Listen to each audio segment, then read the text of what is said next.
How to replace a 2022 Ford Escape 5-button smart key remote battery. Now here's Sergeant Locksmith to show you how. Okay, we're going to change the battery out on our 5-button Ford smart remote.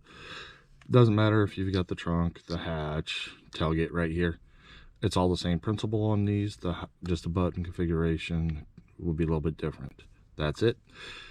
So if you're having problems with your doors not opening, locking, remote start, trunk, gate, let's do the quick repair, see if this fixes it before you come see a locksmith to see if you got other issues. First things first, if the keys are attached to it, doesn't matter, leave them on. Remove emergency blade. I like using a flat tip screwdriver for this. It's just me.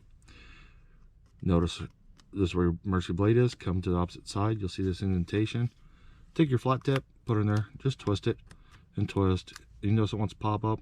I don't pry on it because you can break the little tab that sits in here. I like to take the flat tip and just slide it in right over here on the side. Pops up. That's that little tab I was telling you about. They can cause a problem. Now you notice this battery popped up. Sometimes they do, sometimes they don't. It's a goofy design with Ford. Dump it out. It's your CR2450. Go ahead and put your new battery in, slide it in, push down, and you notice it doesn't latch on here.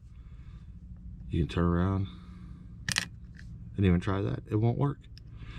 I've always found that you put it in, set it down, this back cover pushes everything down in there. Remember that little tab I told you about?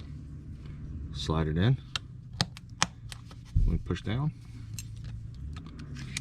And there you go. You've changed it. Hey, if you would give me a thumbs up, comment down below. Thanks again for watching.